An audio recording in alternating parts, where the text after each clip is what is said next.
విరగబూసిన కనకాంబరాలు, అంబరాన్ని చుంబించే సరుగుడు చెట్లు, దోసిళ్లలో పట్టనంతటి జామపళ్ళు, కొత్త ఆదాయ మార్గం చూపిన భారీ వేప చెట్లు. ఒక్కటేమిటి, ఓ మనిషి నిరంతరాన్వేషణలో ఊపిరిపోసుకున్న ఎన్నో వృక్షజాతులు, నిరక్షరాస్యుడైన ఓ రైతు అద్భుతాలు సృష్టించిన వైనం, రైతులోకానికి ఆదర్శంగా నిలిచిన సందర్భం, తన ప్రయోగాలతో ప్రపంచ శాస్త్రవేత్తల ప్రశంసలందుకుంటున్న సన్నివేశం.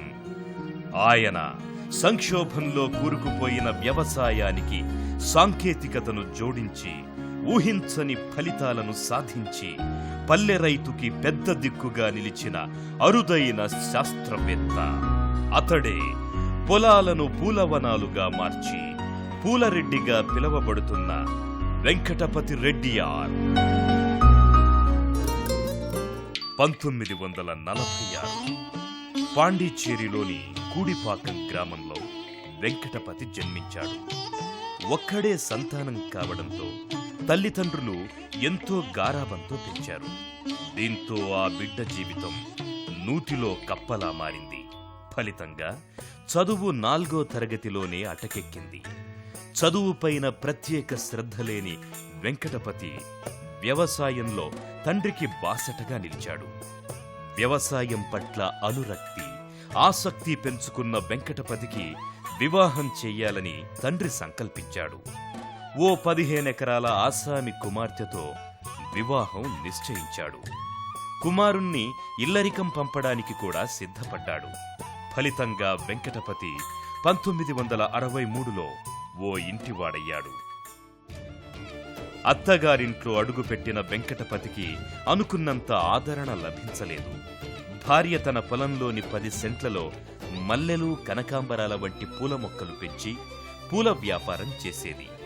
ఆర్థిక స్వతంత్రం లేని వెంకటపతిలో క్రమంగా ఆత్మన్యూనతాభావం చోటు చేసుకుంది. తనకున్న పరిమితులు గ్రహించిన వెంకటపతి భార్యకు పూదోట పనిలో సాయం చేయడం ఆరంభించాడు. దాంతో వెంకటపతికి పూల మొక్కల పెంపకంలోని మెళకువలు అవగతమవసాగాయి. ఆ దంపతుల జీవితం ఒక గాటిన పడింది. వారికి ఒక కూతురు, కొడుకు పుట్టారు. పూల మొక్కల పెంపకంలో కాలం గడుపుతున్న వెంకటపతిలోని పరిశీలన దృష్టికి గ్రహణం పట్టలేదు. 10 సెంట్ల భూమిలో పూల మొక్కలు పెంచి పూలను అమ్ముకోవడం ఎకరం పొలంలో సంప్రదాయ పంటలను పండించడం కన్నా లాభకరమని అతి తక్కువ కాలంలోనే గ్రహించాడు. అంత సవ్యంగా సాగుతున్న స్థితిలో 1979లో భార్య బ్రెయిన్ ట్యూమర్తో మరణించింది. వెంటనే మామగారు బిడ్డలతో సహా వెంకటపతిని తన ఇంట నుంచి పంపివేయడంతో అతని జీవితం మళ్లీ స్వగ్రామానికి చేరింది. తండ్రితో కలిసి వ్యవసాయం చేయడం ప్రారంభించాడు. వ్యవసాయాభివృద్ధి కోసం ఇండియన్ బ్యాంక్ నుంచి 3 లక్షల అప్పు కూడా తీసుకున్నాడు. అదే సమయంలో తండ్రి మరణం వెంకటపతిని కుంగదీసింది. అప్పులు తీర్చడానికి పొలాన్నే అమ్మాల్సి వచ్చింది. అయినా రుణభారం తీరలేదు. ఆ ఆర్థిక సంక్షోభాన్ని భరించలేక ఆత్మహత్య చేసుకుందామని నిర్ణయించుకున్నాడు. అయితే పిల్లల బాధ్యత అతని కాళ్లకు బంధం వేసింది. తన నిర్ణయాన్ని మార్చుకున్న వెంకటపతి 3 ఏళ్లపాటు అనేక రకాల పనులు చేశాడు. అదే సమయంలో పిల్లలను పెంచడానికి, ఇల్లు చక్కబెట్టడానికి తోడు అవసరమని అతనికి బోధపడింది. దీంతో 2వ పెళ్లి చేసుకున్నాడు. నెమ్మదిగా జీవితాన్ని చక్కదిద్దుకోవడం ఆరంభించాడు. ఇంతలో ఆ దంపతులకు ఓ పెళ్లి ఆహ్వానమందింది. ఆ పెళ్లిలో వధువును కనకాంబరాలతో అలంకరించారు. ఆ కనకాంబరాలు వెంకటపతి దృష్టిని ఎంతగానో ఆకర్షించాయి. అంతేకాదు, వాటి పట్ల ప్రజల్లో ఉన్న ప్రత్యేక ఆసక్తి ఆయనలోని పరిశోధకుణ్ణి ఆలోచించేలా చేశాయి. ఫలితంగా తనకున్న 1/2 సెంటు భూమిలో కనకాంబరాలు పండించాలని నిశ్చయించుకున్నాడు. మొదట తమిళనాడు వ్యవసాయ విశ్వవిద్యాలయం వారి హార్టికల్చరల్ కాలేజ్ని సంప్రదించాడు. వారిచ్చిన 100 కనకాంబరం అంటులను తన పొలంలో నాటాడు. అవి క్రమంగా నిలదొక్కున్నాయి. పాదులు చేసి నీరు పోస్తూ అపురూపంగా పెంచుకున్నాడు. ఒకరోజు అకస్మాత్తుగా అతని దృష్టి ఓ కనకాంబరం మొక్కపై పడింది. దానికి ఎక్కువ పూలు, పొడవైన కాడలు ఉండటాన్ని గమనించాడు. ఆ రకమైన మొక్కలు విరివిగా పెంచితే పూల దిగుబడిని ఎన్నో రెట్లు పెంచుకోవచ్చని భావించాడు. దీంతో ఆ మొక్కను హార్టికల్చరల్ కాలేజ్ డైరెక్టర్కి చూపించాడు. ఆయన దానిని పరిశీలించి అవి ఢిల్లీ రకానికి చెందినవిగా నిర్ధారించాడు. అక్కడి వాతావరణానికి అవి పెరగడం అరుదు కనుక నిస్ట్ ఛాంబర్ నిర్మిస్తే ఫలితం బాగుంటుందని సూచించాడు. దాని నిర్మాణం గురించి తగు సమాచారం అందించాడు. ఆయన మాటల వల్ల స్ఫూర్తి పొందిన వెంకటపతి బ్యాంకు నుంచి రుణం తీసుకుని దానిని నిర్మించుకున్నాడు. శీతలీకరణ ప్రదేశమైన ఆ మిస్ట్ ఛాంబర్లో వెంకటపతి కనకాంబరాలపైన ఎన్నో ప్రయోగాలు చేశాడు. మొక్కకున్న ప్రతి కణుపు నుండి వేర్లు రావడం అతను గమనించాడు. అలా వచ్చిన భాగాలను మళ్లీ మళ్లీ నాటసాగాడు. ఫలితంగా అంతకుముందు పండించిన దానికంటే ఎన్నో రెట్ల కనకాంబరాలను పండించసాగాడు. మార్కెట్లో కనకాంబరాలకున్న ధర కారణంగా అతని ఆర్థిక సమస్యలు తీరిపోయాయి. అంతేకాదు, దేశంలోని విభిన్నమైన విశేష రకాల కనకాంబరాలను పెంచాలని సంకల్పించాడు. అందుకోసం అనేక మంది అధికారులను కలిశాడు. వివరాలను తెలుసుకున్నాడు. పూర్తిగా కనకాంబరాల సాగుకే అంకితమయ్యాడు. దేశవ్యాప్తంగా ఎక్కడ ఏ రకం మొక్క దొరుకుతుందని తెలిసినా దానిని తెప్పించుకున్నాడు. సరిగ్గా ఆ సమయానే వ్యవసాయదారులకు రుణాలిచ్చిన ప్రభుత్వ రంగ బ్యాంకులు ఆయా రైతుల విజయాలను పరిచయం చేస్తూ ఒక టీవీ కార్యక్రమాన్ని రూపొందించాయి. అందులో ప్రసారమైన వెంకటపతి విజయగాథకు మంచి ప్రతిస్పందన లభించింది. ఎంతో మంది అతన్ని కనకాంబరం మొక్కల కోసం సంప్రదించడం ప్రారంభించారు. ఆ డిమాండును తట్టుకోవడం కోసం వెంకటపతి మైక్రో ప్రాపగేషన్ పద్ధతి ఆశ్రయించాడు. ఒక మొక్క నుంచి 100, 1000, వాటి నుంచి లక్షలాది మొక్కలను సృష్టించే ప్రక్రియను అనుసరించాడు. ఇంకా పరిశోధనలు చేయాలనుకున్న వెంకటపతి కొన్ని అనుమానాల నివృత్తి కోసం తమిళనాడు వ్యవసాయ విశ్వవిద్యాలయాన్ని ఆశ్రయించాడు. అక్కడ అతనికి సంతృప్తికరమైన సమాధానాలు లభించలేదు. ఫలితంగా వెంకటపతి ఓ జర్మనీ సంస్థకు ఉత్తరం రాశాడు. వారు అతనికి కనకాంబరాలకు సంబంధించిన అనేక వ్యాసాలను పంపారు.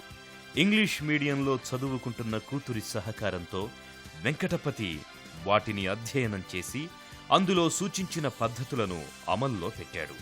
ఆ తరువాత కాలంలో విదేశీ శాస్త్రవేత్తలతోనూ నిపుణులతోనూ మాట్లాడే భాషా పరిజ్ఞానాన్ని పెంపొందించుకున్నాడు. నేను అంతా అగ్రికల్చర్ యూనివర్సిటీ పోతుంది, కోయంబత్తూరు యూనివర్సిటీ పోతుంది, అండ్ ఐఎస్ఆర్ పోతుంది, ఐహెచ్ఆర్ పోతుంది. ఇది మరి అంతా పోయిన తర్వాత ఈ మొగ్గలు ఎట్లా చేసేది ఏమిందేందుకు ఫస్ట్ నేను అబ్దుల్ కలాం చూసింది. ఆయన ఏం చేసినాడు, మిస్టర్ స్వామినాథన్ ఉన్నాడు, ఆయన ఇండియాకు ఆయన దాంట్లో ఫాదరు. ఆయన దగ్గర పోయిన తర్వాత ఆయన దాంట్లో మాకు చెప్పినారు, మీడియేషన్ వేసి మీరు గామా రేడియేషన్ చేసి కొత్త మొక్క అంతా చేయండి, బాగా చేస్తుంటే చెప్పినారు.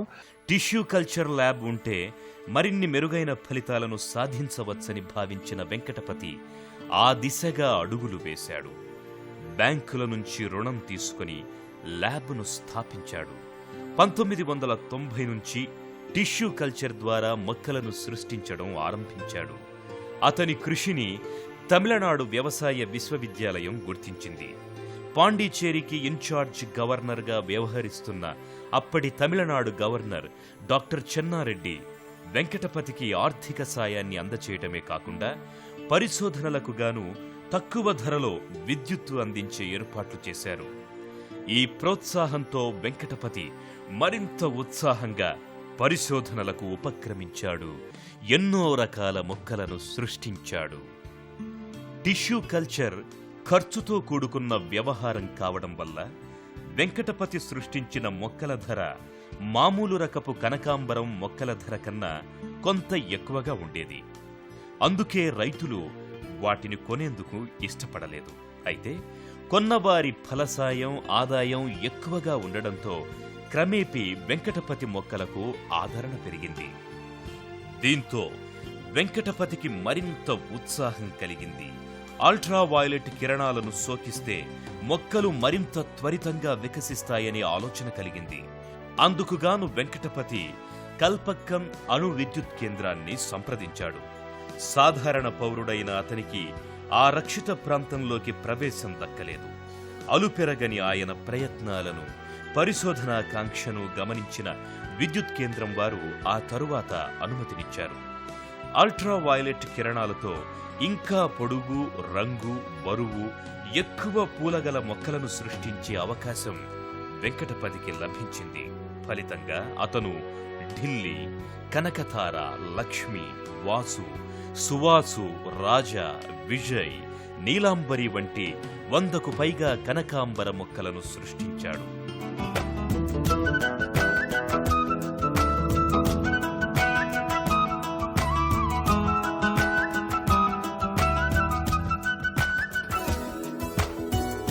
దీంతో కర్ణాటక, కేరళ, తమిళనాడులోని వేలాది మంది రైతులు విరివిగా ఆ మొక్కల్నే పెంచసాగారు.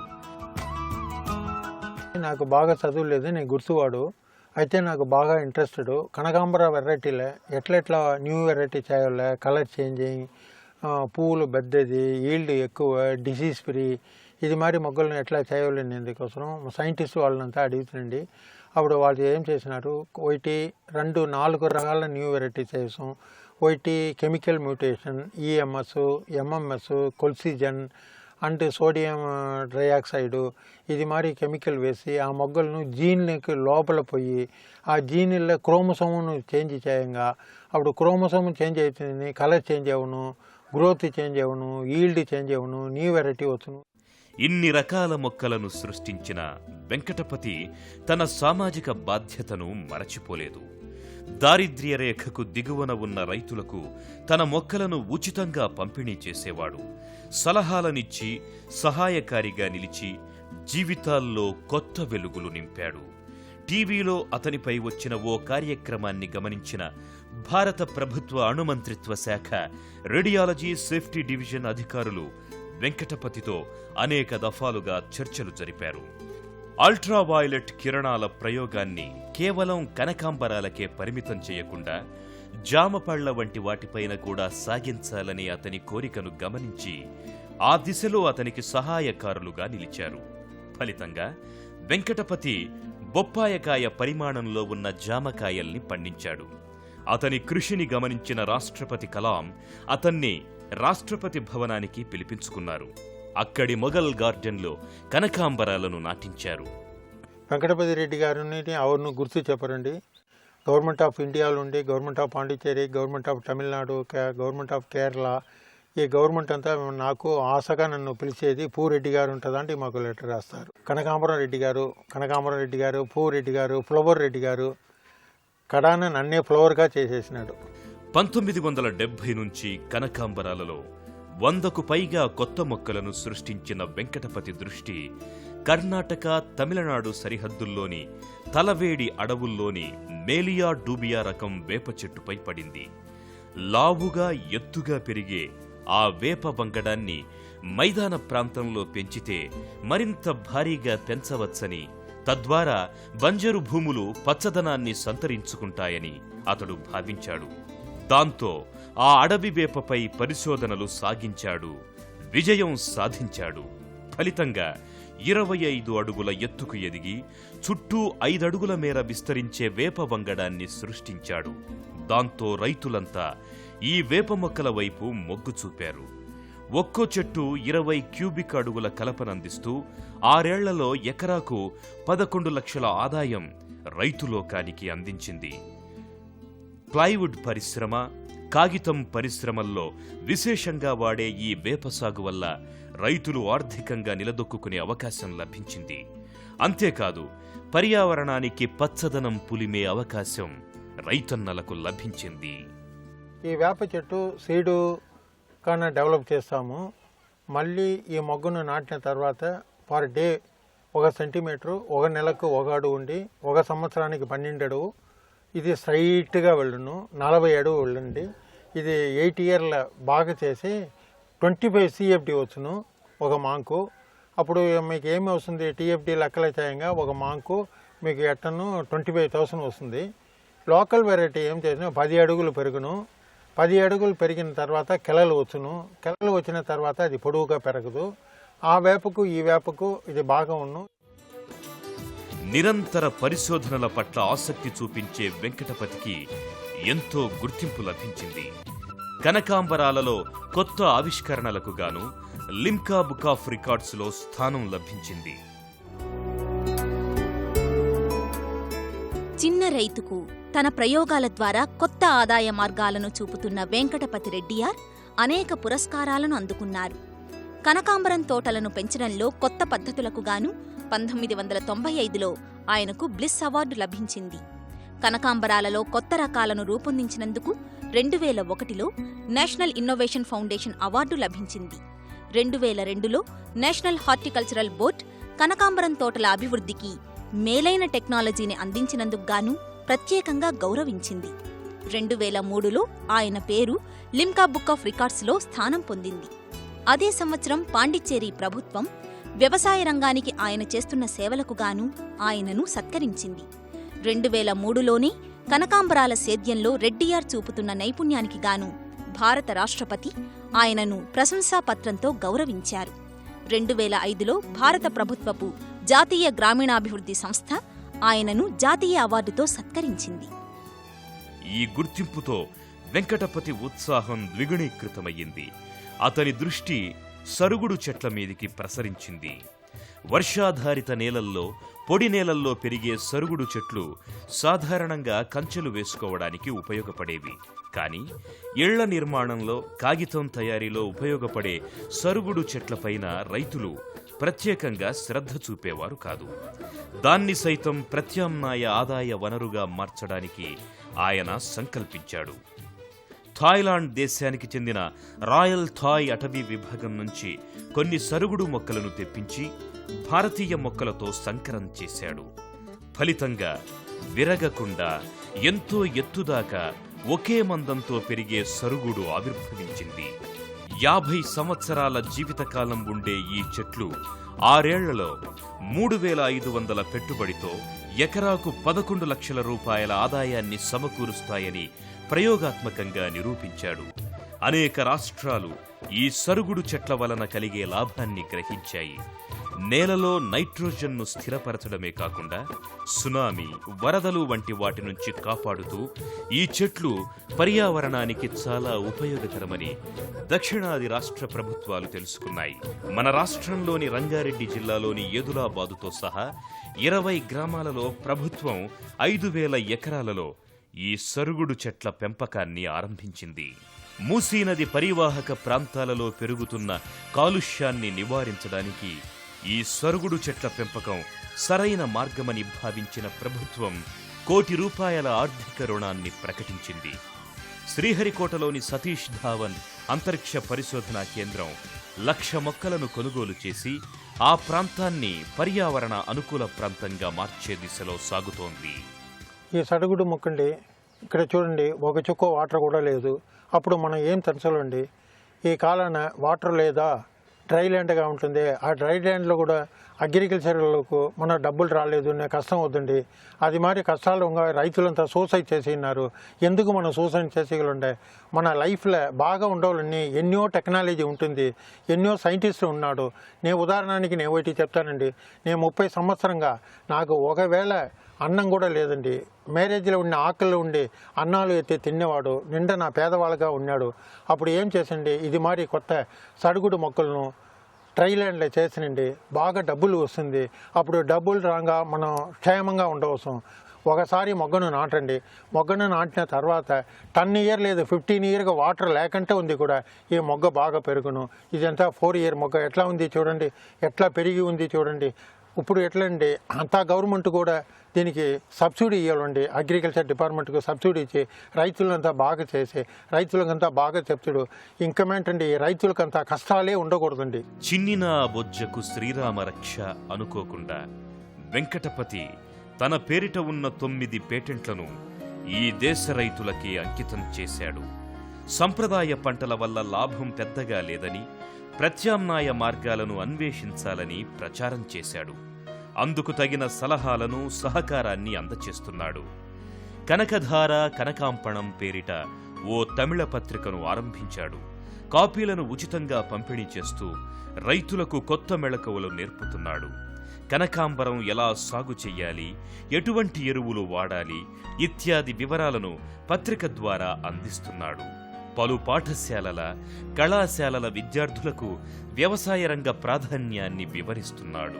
వెంకటపతికి అనేక దేశాల నుంచి, పుష్పాల ప్రేమికుల నుంచి ఉత్తరాలొస్తుంటాయి. అనేక సంస్థలు ఆయనతో లెక్చర్లిప్పిస్తుంటాయి.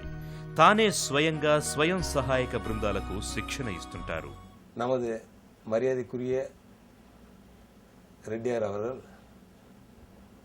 விவசாயத்தில் ஒரு புதிய முயற்சி. రెడ్డి గారు వ్యవసాయంలో కొత్త పద్ధతులు అవలంబిస్తూ కొన్ని మార్పులను తీసుకొస్తున్నారు. కనకాంబరం సాగులో గొప్ప పేరు సంపాదించారు. సరుగుడు చెట్లను కొత్త పద్ధతిలో సాగు చేస్తూ రైతులకు అదనపు ఆదాయం తెస్తున్నారు. రెడ్డి గారిని మన రాష్ట్రపతి మెచ్చుకొని అవార్డుతో సత్కరించారు. ఆయన వ్యవసాయ రంగానికి చేస్తున్న సేవ ఎంతో గొప్పది. ఆయన వ్యవసాయ రంగానికి ఇంకా సేవ చేస్తూ ఒక మార్గదర్శిగా కావాలని కోరుకుంటున్నారు. వెంకటపతి కృషితో నాస్తి దుర్భిక్షం అంటూ రైతుల పాలిటి పెద్దన్నగా నిలిచి వారి జీవితాలలో కొత్త వెలుగులు నింపుతున్నాడు. పర్యావరణాన్ని కాపాడుతున్నాడు. నేలను హరితమయంగా చేస్తున్నాడు. వెంకటపతి పెంచే మొక్కలకు గిరాకీ ఎక్కువ. దాదాపు దక్షిణాది రాష్ట్ర ప్రభుత్వాలన్నీ ఆయన దగ్గరే మొక్కల్ని కొనుగోలు చేసి ప్రభుత్వం తరఫున రైతులకు పంపిణీ చేస్తున్నాయి. నేడు తీరం పొడగునా పెరిగిన సరుగుడు చెట్లు ఆకాశాన్ని చుంబిస్తూ అతని ఆశయాన్ని ప్రతిబింబిస్తున్నాయి. కొండా కోనల్లో పెరిగే అడవి వేప చెట్లు గ్రామాల చుట్టూ మొలచి అతని స్ఫూర్తిని దశదిశలా చాటుతున్నాయి. విరగ కాసిన అరుదైన జామపళ్ళైతే అతడి హృదయ మాధుర్యాన్ని అంతటా పంచుతున్నాయి. ఇక పూలైతే అంతటా అతడి ఆశయాల పరిమళాల్ని వెదజల్లుతున్నాయి. ఓ సగటు రైతు సృష్టించిన ఈ అద్భుత లోకం ఎందరికో మార్గగామిగా నిలుస్తోంది.